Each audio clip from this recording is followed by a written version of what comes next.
Hello, everybody, and welcome to the Third Inning Podcast. I'm your host, Izzy, and tonight we are having some Midnight Madness.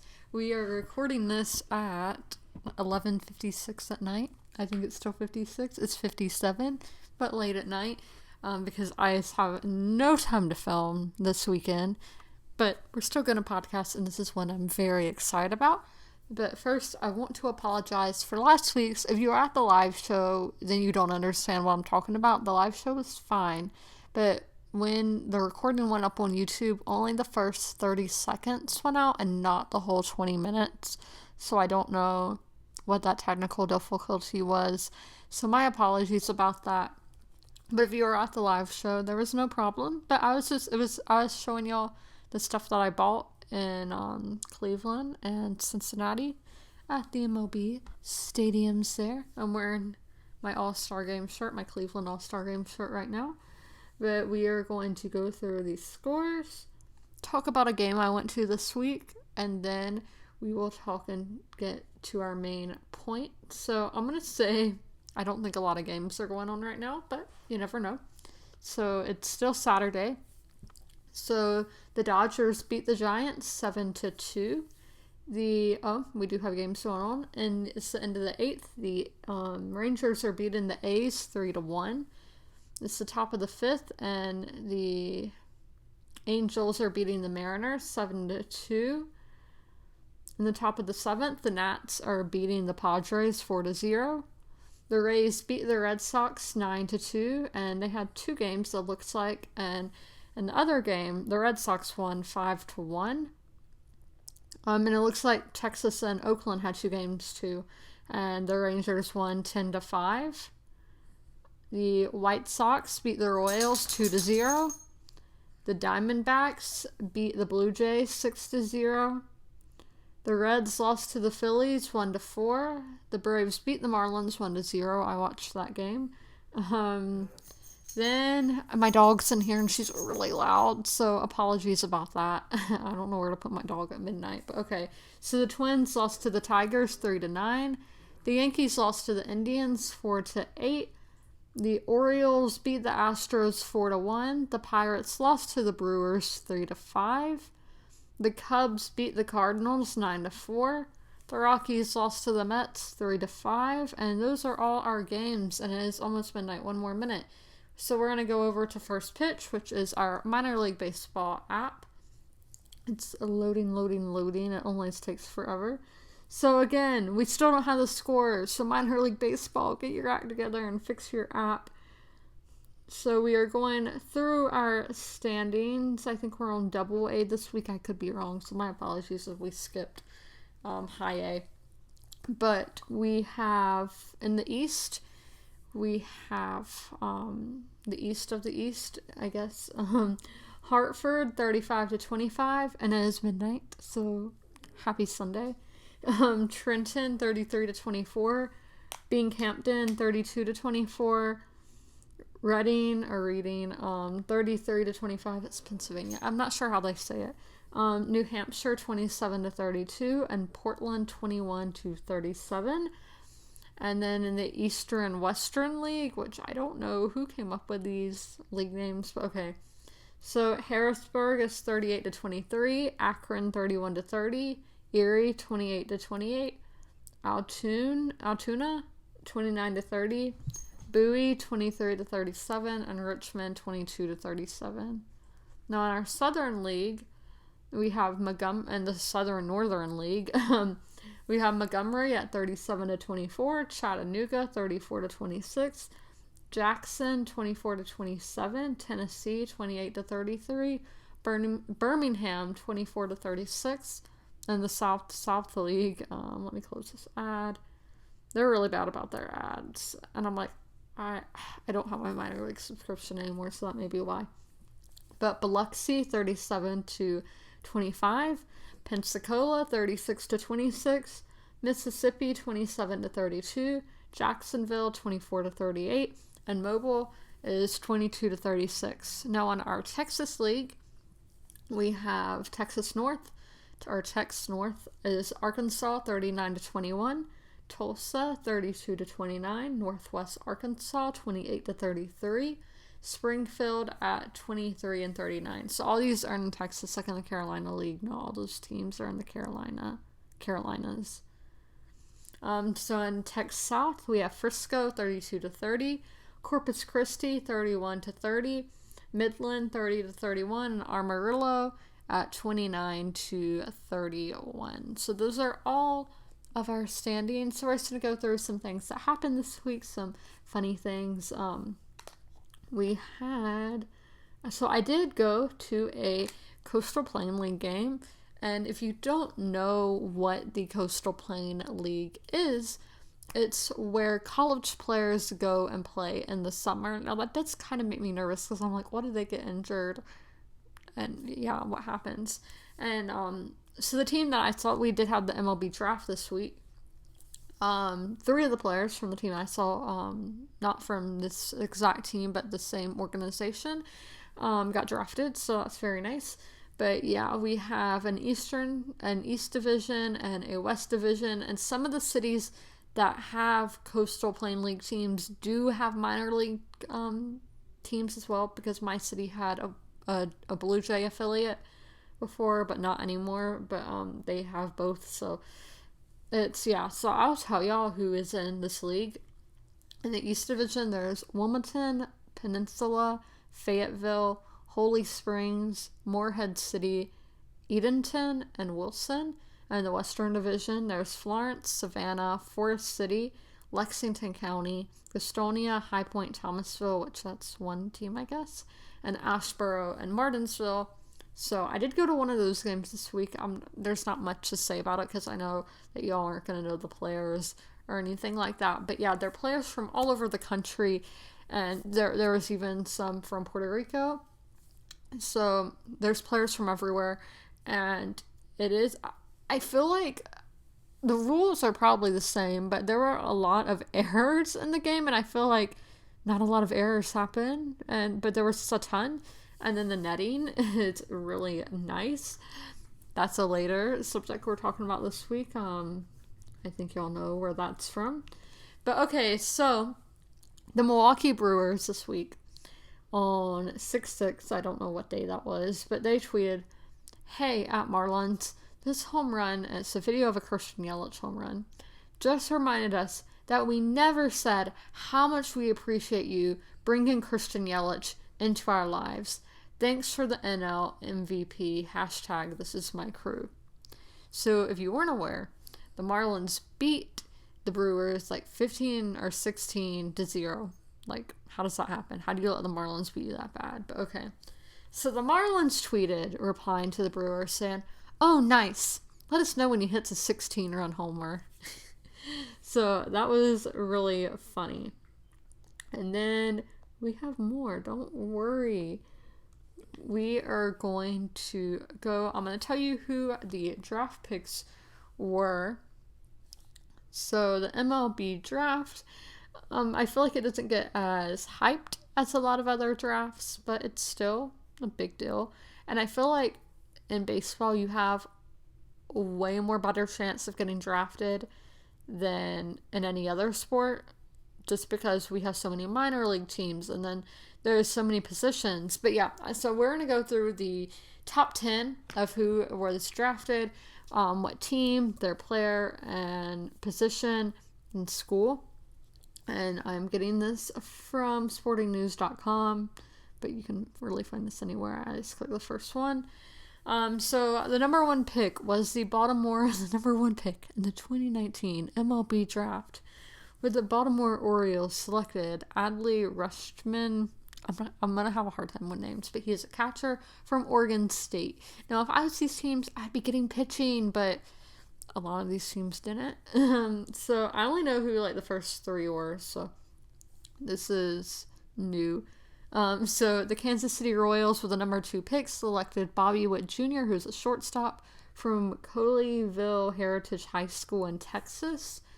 And then the Chicago White Sox, with the number 3 pick, chose Andrew Vague, I don't know, first baseman from California.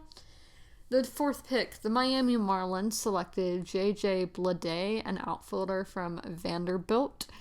And the fifth pick, the Detroit Tigers selected Riley Green, an outfielder from Haggerty High School in Florida. The sixth pick, the San Diego Padres selected C.J. Adams, a shortstop from Blessed Trinity High School in Georgia. And our number 7 pick, the Cincinnati Reds selected Nick Lodolo. And this is the first pitcher, left-handed pitcher from TCU, which I think is Texas Christian University. I may be wrong. The number 8 pick, the Texas Rangers selected Josh Jung, the third baseman from Texas Tech. The number 9th pick, the Atlanta Braves selected Shea Langeliers, catcher from Baylor. And the number 10 pick, the San Francisco Giants selected Hunter Bishop, an outfielder from Arizona State. So we're just going through the top 10 because obviously there's hundreds. But it'll be exciting to see how they do in the big leagues and seeing what happens to them. So before we get into our main subject, I do have some baseball cards. I don't like showing the microphone, like y'all can't see. And this is the 2019 opening day set, and this is 24 cards.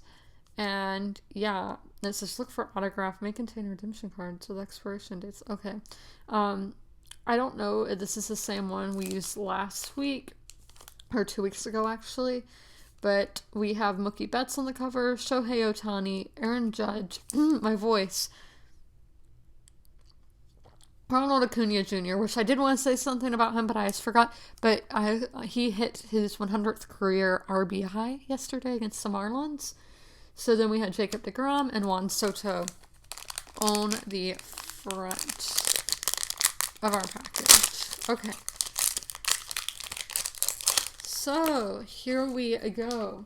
Our first card is Carlos Santana from the Cleveland Indians, and they may not be on these exact teams anymore because the cards were done before. We have Jaime Barria from the Angels. We have Aaron Nola from the Philadelphia Phillies. Mookie Betts on the Boston Red Sox. Oh, I don't know how to say Tanaka's first name. Masahiro Tanaka, the New York Yankees. Cal Schwarber for the Chicago Cubs. Carlos Martinez on the St. Louis Cardinals. Corey Kluber on the Cleveland Indians. Shin So-Chu on the Texas Rangers. Mike Trout on the Angels. We got a Team Traditions and Celebrations, a Western Metal Building, San Diego Padres. Don't know much about that, but okay. 150 Years of Fun, Pedro Martinez, Boston Red Sox. We have Slugger, he has like 3 R's, the mascot for the Kansas City Royals.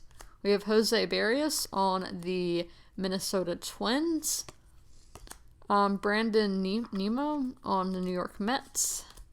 Michael Kopech on the Chicago White Sox. Juan Soto on the Washington Nationals. I have a lot of these cards, I'm noticing, because I went through all my cards yesterday. Chris Archer on the Pittsburgh Pirates. Buster Posey on the San Francisco Giants. Max Muncy, I have basically all these cards, not all of them, but a lot of them. But Max Muncy on the Los Angeles Dodgers. Steven Piscotty on the Oakland Athletics. Franmil Reyes on the San Diego Padres. Justin Verlander on the Houston Astros. And lastly, Abdel Herrera on the Philadelphia Phillies. So those are all of our cards for this week. I need to buy more on Monday when I go to Target. That's where I buy my cards, if you guys were curious. So our main subject, as you can tell by the title of the podcast, is No Cubs No. This is basically going to be a Cub roast fest. So if you're a Cub fan, I recommend checking out leaving this video, even though you're already like 14 minutes and 30 seconds in. But last week I saw I don't know if it was a 30 for 30 or what, but it was a thing about Steve Bartman. So I had no idea this happened. This happened in my lifetime. Didn't know what happened. But I'm reading from Wikipedia, just to let y'all know, because I know a lot of people in comments of videos are like, this is basically the Wikipedia article. Yeah. So, Steve, this happened at Wrigley Field in Chicago in 2003, and it was a game between the Chicago Cubs and the Florida Marlins. That's what they were called at the time. They changed names to the Miami Marlins in 2012 because they were not playing in Miami. They were playing more up the coast, closer to Fort Lauderdale. So this happened on October 14th, 2003. So this was the 2003 postseason, and this was the NLCS. And so obviously Cub fans were really hyped because this was a Game 6, and they were hoping to break the Billy Goat curse and go to the World Series. Now, like 13 years later, however, I don't know what year they went to the World Series. They did go. But because of this incident, I'm not going to say because of this incident, but this game, the Marlins did beat them. And this was in the 8th inning, so everybody's very nervous. Playoff baseball is the best postseason thing. In my opinion, it's the best thing in all of sports. I love postseason baseball. So the fans are very nervous. So Chicago was leading the game 3-0, holding a 3-2 lead in the best-of-7 series. So I am reading directly right now. So Marlins batter Luis Castillo hit a high fly ball in a foul territory and left field. So the Cubs outfielder Mosaic, I don't know how to say his name, Alou pursued the ball, leapt near the fence, in an attempt to make the catch. Okay, so this is where it gets kind of controversial. Cub fans think Steve Bartman interfered with the play, and I don't think he did. But even the guy, Alou or whoever, he like threw his glove down. He was very upset, and people were throwing their beer on this guy. They were throwing pizza at Bartman, and it was bad. Like they were, if this was at Yankee Stadium, the guy would be dead. But it was at Wrigley, and people were mad because they thought he interfered with this play. They thought it was gonna, I don't know, because I don't get why people were so upset about it. But again, there's so much tension because it is a playoff game. But so he obviously caught the ball. I think anybody in that position would be trying to catch the ball, and I don't think that he interfered. So the Cubs would have been just, hold on. If Alou had caught the ball, okay, here's why. It would have been the second out in the inning, and the Cubs would have been just 4 outs away from winning their first NL pennant since 1945, because the Cubs hadn't won. They hadn't been to the World Series since, they would have to have been in 1945. Okay, the Cubs hadn't won a World Series since 1918. I think it was like that. Or 1908. It was something with an 8. But a long, long time, like over 100 years, basically.